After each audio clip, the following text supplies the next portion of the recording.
Good morning. I'm Editor-in-Chief Kwon Jun at Puan News, or Security News. So I'd like to thank participants, both offline and online, for talk concert. We've listened to excellent presentation, so we are going to have a discussion session to talk about the related topic. Thank you.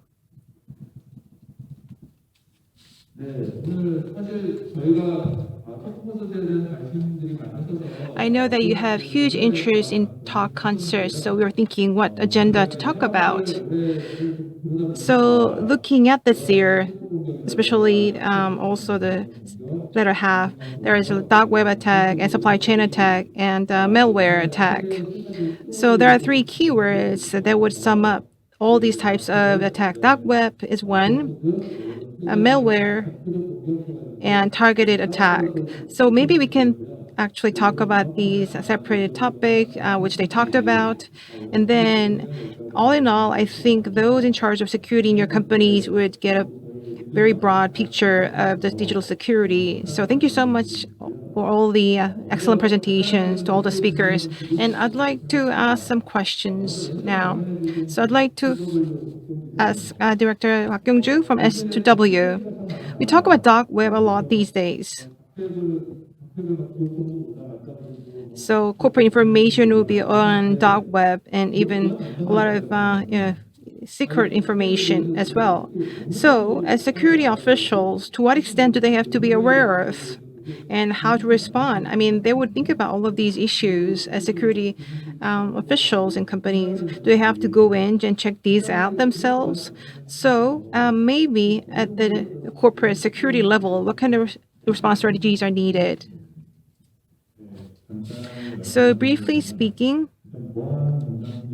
so security officials, I think in looking at the big picture of the dark web, I know that it's not easy to do that because there are some entry barriers as a network. However, you need to know what dark web is, how to enter it, and what kind of well-known fora are.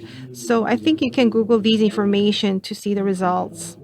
But when you are to enter it, you have to be active there to see some of the postings because there are some tiers for some specific postings. So you need to approach it, spending some time on it. And so can you allocate resources after reaching a certain level? Well, it might be all depending on your circumstances in each company. But you need to understand the definition of dark web and what for are there. You need to understand maybe this much as security officials. Although you mentioned in your presentation, maybe they can do periodic checkup, although they cannot go into it in depth. They need to understand the concept and some of the active criminal organizations using it and what kind of accounts are being stolen. So maybe these trends can be traced by them to be better prepared for possible attacks in the future. Right. So maybe security officials and companies need to know up to this level maybe. Okay. Next question goes to Director Chang Hyung-guk of Ensign. In order to guard against the attacks, threat intelligence is emerging as a very effective way. So can you take some examples of how you can use a CTR to protect the operations?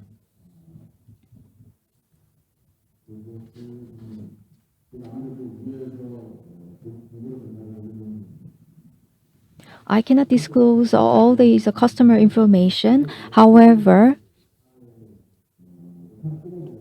so we have many references and use cases.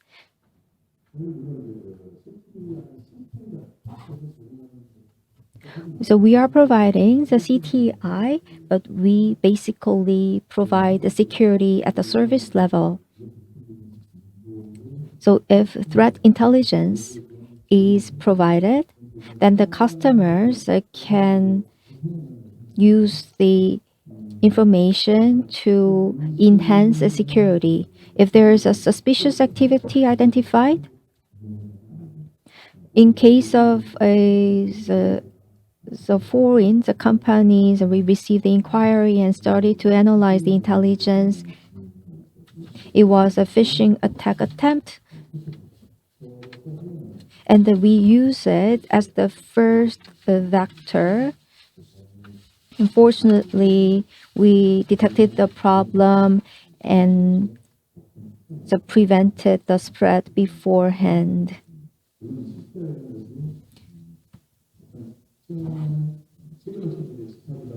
A CTI is a collection of a specific signature, so getting as much data as possible is important.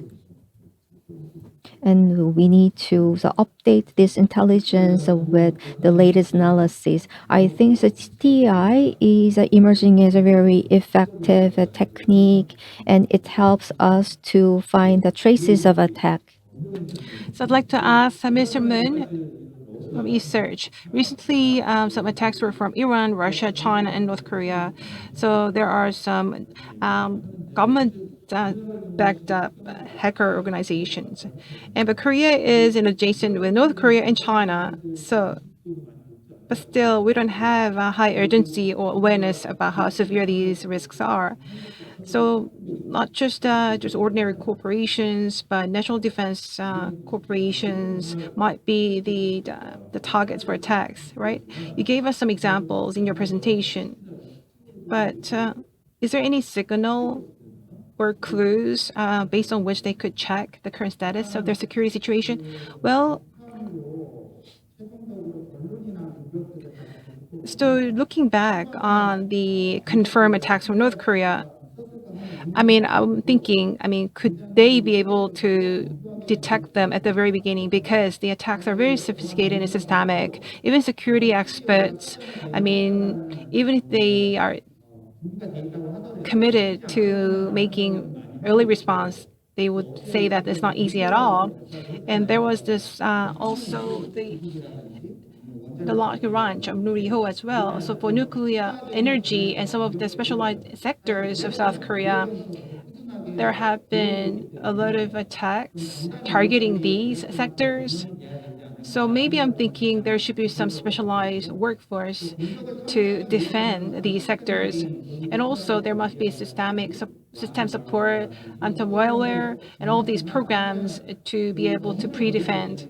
But also, we have security practitioners here in the audience, and you need to pay attention to it to be able to identify the attacks. If you're not interested, you probably would miss out on the cyber attacks right in front of you. So it's very important to pay attention steadily. There are a lot of technical hurdles. So if you actually go to the website or blogs of security companies, and if you read all security reports, it'd be very helpful. And you can think about the possibilities that your company could be the target. So you need to check out on some of the similar detection cases or similar attack cases. So these attackers are using Korean language, although they're using a different North Korean version. But there might be a little bit awkward expressions in the words they use than in South Korea's. And also when there is communication with the servers, maybe you can see some difference as in other attacks from other countries. So maybe you need to pay attention to some linguistic uniqueness, which would be very helpful for you to better find. Right. So we need to be aware of the presence of the North Korean attacks. We know that a lot of these attacks do come into South Korea. As long as you pay attention to these, maybe you can better track the trends. So team leader Yang Ha-young at AhnLab nicely explained they targeted the ransomware using documents, and so what would be the greatest threat, and what would be most effectively lure the users. So can you take an example? So I explained the doppelganger, and I said that it uses an Excel document, and the malicious act is executed after a user clicks an image. And I explained just with a document, but the doppelganger ransomware has been developed as an installer file. But installer file is treated as a normal file in most vaccine software. However, it's executed after the key value is entered during installation. So it's really tricky for the vaccine software to detect. So it was developed to really bypass the vaccine stage. Thank you very much for your answers. And we had all different keywords explaining there is the greatest security threat. Then I'm going to pose a common question for all the panelists since we have many security officers working in corporations. So what will be the most important considerations we need to make? So Mr. Kwok. So it's very hard to pinpoint a single one, but the topic is ransomware. So what I can think of now is that in order to respond to ransomware, although I mentioned in my presentation, it also covered in Mr. Yang's presentation, I thought was very impressive.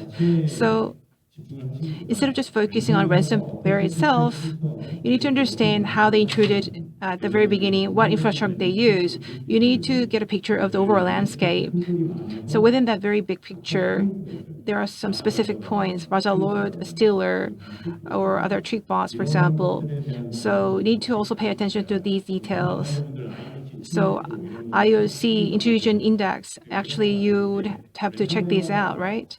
So ransomware binary, and instead of asking for the binary data, how they came in, how they introduced at the very beginning, and the bonnet and stealer. So all the intrusion indicators could be requested by yourselves in order to be able to strategically respond to the possible attacks. Thank you. So what about Director Chang of Ensign? If I have to pick one, so as in S2W presentation, the visibility will be the most important consideration. And we need to know our vulnerabilities in our asset through visibility. And we have to identify the hidden assets and the connection between all the assets. Then, so however nice the policy is, we will be exposed to a lot of threats. So what's most important to have identify your assets, then you can set up the right policy according to that. Thank you. So there are some people from public corporations and also private organization as well in the audience, security officials. So you would have your internal protocol for social media. So you should not reveal the identity yourselves. Do not use your personal email for business purposes. There are some security measures in your organizations, but as you're working, you probably would end up using your Gmail or neighbor email for business purposes, and also through social media, you would also would have some dialogue with the experts in the field. If you do that, you're using such public infrastructure, and then there might be attack points that are designated as such in the pathway. So for those in charge of security or for those who are in charge of sales and accounting in the companies, it's better not to use personal emails for work purposes because attacks are coming in to this personal email. Thank you. Mr. Yang? I think this trend is repeating, but if you look at the corporate data breach, Exchange server vulnerabilities were exploited and the Cobalt Strike was installed. So vaccine patches are emphasized. However, there are many customer sites that do not update with patches. And so vulnerabilities are used to distribute malware, but still the customers need to make sure that vulnerability patches are installed timely. Thank you very much for your opinions. Visibility mail management, especially the management of our corporate servers, where the patches have been emphasized by the speakers. So unfortunately, we have to close this session, even though it has been a very insightful discussion. I hope that we can take an opportunity to talk with the panelists in the future. Thank you very much. Please give a big hand to the panelists.